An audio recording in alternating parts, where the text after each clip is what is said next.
Okay, ये जो एक वीडियो लेक्चर मैं बनाने वाला हूँ वो प्रैक्टिकल से रिलेटेड है क्लास 12 के।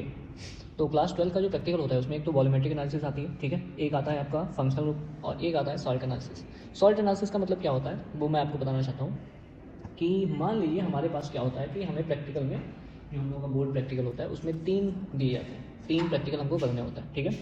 तो एक तो वॉल्यूमेट्रिक वाला हो जाता है, एक हो जाता है हमारा फंक्शनल ग्रुप का और एक होता है लास्ट वाला सॉल्ट एनालिसिस का, ठीक है।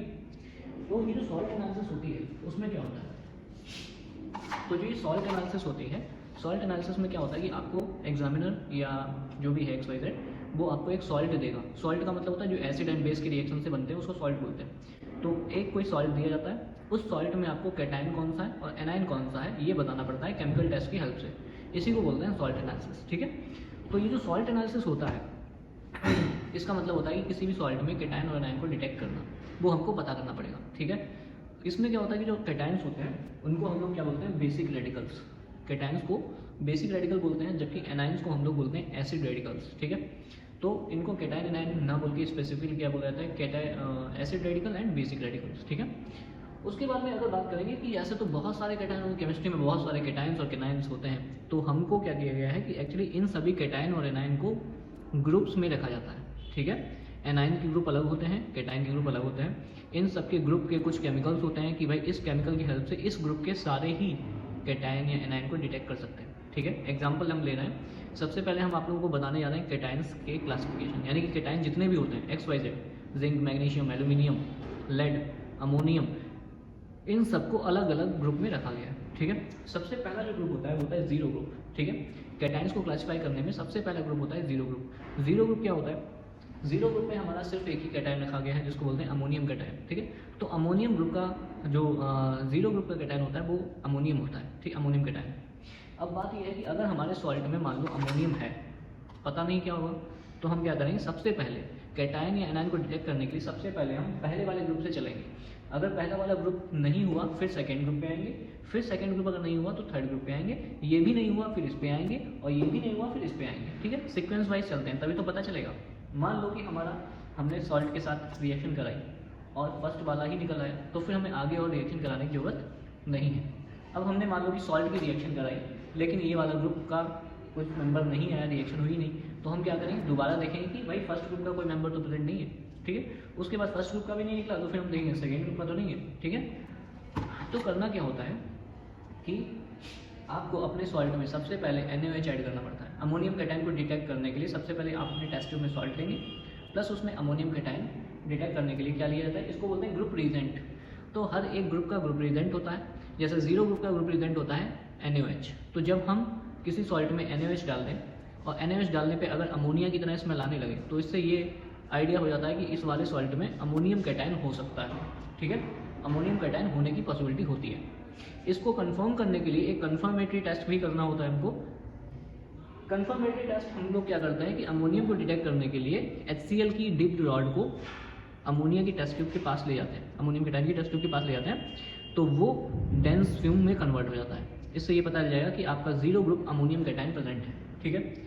ऐसे ही अगर मान लो कि ये नहीं हुई रिएक्शन, फिर हम फर्स्ट ग्रुप पे आएंगे। फर्स्ट ग्रुप में हमारा एक कैटाइन है जिसको बोलते हैं लेड कैटाइन, Pb+2, ठीक है।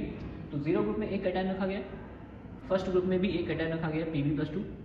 Pb+2 के लिए क्या करना पड़ेगा, हम सॉल्ट लेंगे प्लस उसमें डाइल्यूट HCl ऐड करेंगे, ठीक है। सॉल्ट और प्लस डाइल्यूट HCl जब हम ऐड करेंगे तो उसमें वाइट PPT बन जाएगा, ठीक है। वाइट PPT बनने से ये आइडिया होना चाहिए कि भाई इसमें लेड हो सकता है, लेकिन इसे कंफर्म नहीं है। कंफर्म करने के लिए कंफर्मेटरी टेस्ट करते हैं पोटेशियम आयोडाइड ऐड करके। पोटेशियम आयोडाइड ऐड करेंगे तो फिर येलो PPT कन्वर्ट हो जाता है। अगर येलो PPT कन्वर्ट हो गया तो इसका मतलब है कि हमारे सॉल्ट में लेड कैटाइन प्रेजेंट है, ठीक है। मैंने प्रैक्टिकल में 4 कैटाइन कराए हुए, एक तो अमोनियम कैटाइन, एक लेड कैटाइन, एक कॉपर कैटाइन और एक एल्यूमिनियम कैटाइन, ठीक है। क्लियर है ना। तो ये सारी चीज़ें हमने कराई हुई हैं, ओके। उसके बाद क्या होता है, जीरो ग्रुप के हो गए, फर्स्ट ग्रुप का हो गया, ऐसे ही हमारा होता है सेकेंड ग्रुप। सेकेंड ग्रुप में कौन कौन से कैटाइन रखे गए हैं, Pb+2 भी इसमें रखा गया है, Cu+2 और As+2, ठीक है। अब इसमें हमें क्या करना पड़ेगा, इसमें हमें ये करना पड़ेगा कि जो हमारे पास सॉल्ट है, जो भी आपको सॉल्ट मिलेगा उस सॉल्ट में आपको डाइल्यूट HCl ऐड करना है, ठीक है, प्लस उसमें H2S गैस पास करनी है।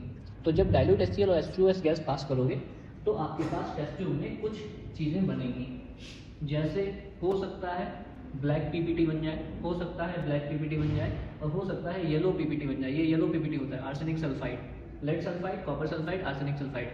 तो ये सारे पीपीटीज बन सकते हैं। अब इन पीपीटी की हेल्प से इन पीपीटी को हमको क्या करना पड़ेगा, डिजॉल्व करना, अलग अलग टेस्ट करने पड़ेंगे, ठीक है। तो हमारे पास में लेड यानी कॉपर का टेस्ट करने के लिए होता है। तो कॉपर के टेस्ट करने के लिए हम लोग क्या करते हैं कि जो पोटेशियम फेरोसाइनाइड, ठीक है, पोटेशियम फेरोसाइनाइड का सोल्यूशन है वो कॉपर, अगर कॉपर हुआ तो, क्योंकि मैंने लेबोरेटरी में कॉपर का कैटाइन कराया हुआ है, तो इसके लिए हम क्या करते हैं कि अगर कॉपर की प्रेजेंस पता करनी है तो उस ब्लैक पीपीटी में हम क्या करते हैं, पहले उसको डिजॉल्व कर लेते हैं डाइल्यूट एचएनओ से डाइल करके, उसके बाद हम इसमें ऐड करते हैं पोटेशियम फेरोसाइनाइड, ठीक है। तो पोटेशियम फेरोसाइनाइड जब हम ऐड करते हैं तो फिर उसमें चॉकलेटी कलर का सब्सटेंस बनता है जो ये कंफर्म करता है कि इसमें हमारा जो कैटाइन है वो कॉपर है, ठीक है। अभी मैं आपको एक हाईलाइट दे रहा हूँ कि सॉल्ट एनालिसिस का मतलब क्या होता है। सॉल्ट एनालिसिस का मतलब है कि सॉल्ट और कैटाइन के एनाइन को डिटेक्शन करना, ठीक है। अभी कैटाइन और एनाइन को ग्रुप में रखा गया, तो कैटाइन एंड एनाइन रखे गए हैं ग्रुप्स में, तो इन्हें ग्रुप वाइज हमें देखना है, ठीक है। इस तरीके से आपको डिटेक्ट करना है। आइए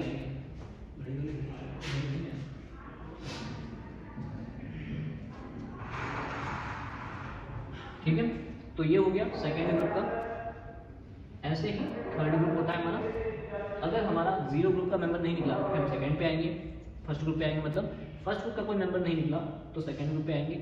अगर मान लो कि हमने फर्स्ट ग्रुप के मेंबर के लिए टेस्ट किया, salt plus dilute HCl add किया, लेकिन वाइट पीपीटी नहीं बना, इसका मतलब इनमें फर्स्ट ग्रुप नहीं हो सकता है, फिर हम सेकेंड ग्रुप पे आ जाएंगे, ठीक है। सेकेंड ग्रुप में क्या करना पड़ेगा, डाइल्यूट HCl के साथ H2S गैस पास करेंगे, तो देखेंगे या तो कोई ब्लैक पीपीटी बने या येलो पीपीटी बने। अगर कुछ भी नहीं बना तो हम फिर नेक्स्ट ग्रुप पे आएंगे। तो इस तरीके से कैरेक्टरिस्टिक्स अगर नहीं मिल रहे हैं उस ग्रुप के, तो इसका मतलब है उस ग्रुप का कैटाइन उसमें प्रेजेंट नहीं है, ठीक है।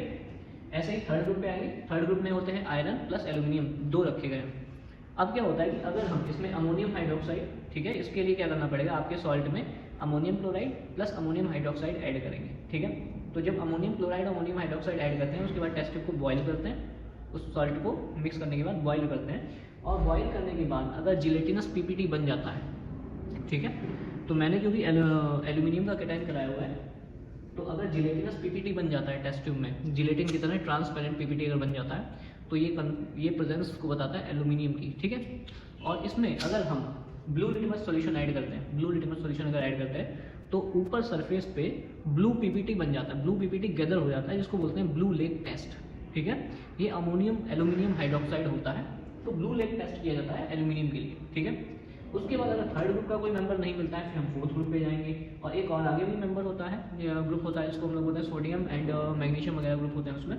तो इस तरीके से कैटायंस को इतने ग्रुप्स में रखा गया है, ठीक है। आई होप आपको समझ में आ रहा होगा। इसी तरीके से जब कैटायंस को हमने क्लासिफाई कर लिया है, इसी तरीके से एनायंस को भी ग्रुप में रखा गया है, ठीक है। अब जो एनायन होते हैं जिनको हम लोग एसिड रेडिकल बोलते हैं, उनके तीन ग्रुप होते हैं। पहला ग्रुप होता है, सेकेंड ग्रुप होता है और एक स्पेशल ग्रुप होता है। तो फर्स्ट वाले ग्रुप में कौन कौन से होते हैं, कार्बोनेट, सल्फाइड और नाइट्राइट, ठीक है। इनको हम पहचानेंगे कैसे, अगर हमें ये पता करना है कि हमारे सॉल्ट में ग्रुप फर्स्ट का कोई एनायन तो नहीं है, तो हमको क्या करना पड़ेगा, अपने सॉल्ट में डाइल्यूट H2SO4 ऐड करना पड़ेगा। अगर डाइल्यूट H2SO4 ऐड करेंगे तो हमें इनमें से कोई कैरेक्टरिस्टिक मिलना चाहिए, जैसे या तो कलरलेस, ओडरलेस, इफर्वेसेंस के साथ कोई गैस इवॉल्व हो रही है तेज सरसराहट की आवाज़ के साथ, तो वो CO2 गैस होती है।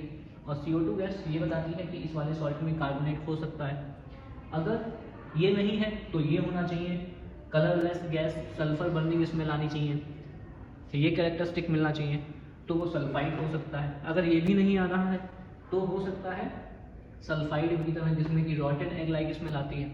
रॉटन एग लाइक स्मेल भी अगर नहीं आ रही है तो NO2 वाली होनी चाहिए, यानी रेडिश ब्राउन कलर की गैस इवॉल्व होनी चाहिए डाइल्यूट H2SO4 ऐड करने पे। अगर इनमें से कोई भी ऑब्जर्वेशन हमें टेस्ट ट्यूब में नहीं मिलता है तो इसका मतलब है कि ग्रुप फर्स्ट के एनाइन कोई भी इसमें प्रेजेंट नहीं है, ना तो उसमें कार्बोनेट है, ना सल्फाइड है, ना ही नाइट्राइट है और ना ही सल्फाइड है, ठीक है। उसके बाद हम क्या करेंगे, सेकेंड ग्रुप पे चले जाएंगे, यानी कि अपना सॉल्ट लेंगे प्लस उसी सॉल्ट में हम कंसनट्रेट H2SO4 ऐड करेंगे। ये सब ग्रुप रिएजेंट बोले जाते हैं, ठीक है। अगर डायरेक्ट H2SO4 करोगे, ऐड करोगे, तो इनमें से कोई कैरेक्टर मिलना चाहिए। अगर कोई कैरेक्टर मिला तो उसी का टेस्ट एक कंफर्मेटरी कर लिया जाता है, जिससे कंफर्म हो जाता है कि ये वाला एनायन है। उसके बाद में ग्रुप सेकेंड है। ग्रुप सेकेंड क्या होता है, ग्रुप सेकेंड में क्लोराइड, ब्रोमाइड, आयोडाइड, एसीटेट, है ना, ये सारे होते हैं। जैसे क्लोराइड अगर हुआ आपने अपने सॉल्ट में, जो आपको सॉल्ट मिला है उस सॉल्ट में कंसनट्रेट H2SO4 अगर ऐड करेंगे तो उस कंसनट्रेट H2SO4 ऐड करने पे कुछ ऑब्जर्वेशन होंगे। क्या हो सकता है, जैसे कलरलेस पंजेंट गैस अगर निवल हो रही है, कलरलेस पंजेंट तीखी स्मेल अगर इवॉल्व हो रही है तो हो सकता है क्लोरीन हो, है ना, या फिर येलोइश ब्राउन कलर की कोई गैस इवॉल्व हो रही है, टर्न रेडिश, ठीक है, तो हो सकता है पंजेंट स्मेलिंग हो, जिससे स्टार्च पेपर येलो हो जाए, ठीक है, तो वो ब्रोमीन हो सकती है, ब्रोमाइड। और हो सकता है कि ब्राउनिश कलर की गैस इवॉल्व हो रही हो, कंसनट्रेट H2SO4 ऐड करने पे किसी भी एक प्रॉपर्टी का मिलना चाहिए। अगर हो सकता है ब्राउनिश गैस हो सकता है वायलेट वेपर इवॉल्व हो रही हो सकता है कलरलेस विनेगर लाइक स्मेल आ रही हो, है ना, हो सकता है कलरलेस नो स्मेल गैस आ रही, कोई स्मेल नहीं कि कलरलेस गैस है, तो ये भी हो सकता है। तो इनमें से कोई भी अगर कैरेक्टरिस्टिक आता है तो इसका मतलब ग्रुप सेकेंड का एनाइन प्रेजेंट है, और फिर उसी एनाइन का एक कन्फर्मेटरी कर लिया जाता है, ठीक है।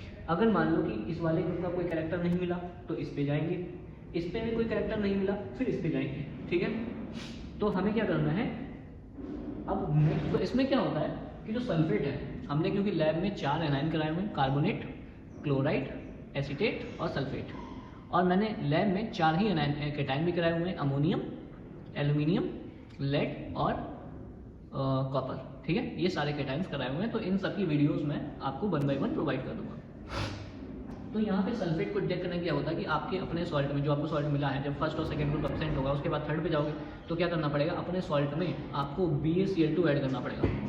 अगर आप अपने सॉल्ट में BaCl2 ऐड करते हो और BaCl2 ऐड करने पे अगर उसमें वाइट PPT बन रहा है, तो वाइट PPT बनने पर अगर वाइट PPT बन रहा है तो ये कन्फर्म ये हो सकता है कि उसमें जो है सल्फेट एनाइन प्रेजेंट हो, ठीक है। तो इस तरीके से आपको सॉल्ट एनालिसिस में 2 स्टेप करने हैं, एक तो कैटाइन को डिटेक्ट करना है, एक एनाइन को करना है। अगर कैटाइन में 0 ग्रुप से चलना है, 0 ग्रुप नहीं हुआ फिर फर्स्ट ग्रुप पे आना है, फर्स्ट ग्रुप नहीं हुआ तो सेकंड पे, फिर थर्ड पे, फिर फोर्थ पे, ये सीक्वेंस होता है, ऐसे सॉल्ट एनालिसिस की जाती है। ऐसे ही ग्रुप एनाइन को डिटेक्ट करने के लिए पहले हम डायरेक्ट H2SO4 ऐड करते हैं, इनमें से कोई कैरेक्टरिस्टिक मिलना चाहिए, नहीं मिला फिर हम सेकंड पे मूव करेंगे, यानी chloride, bromide, iodide, nitrate, acetate, इस तरीके से।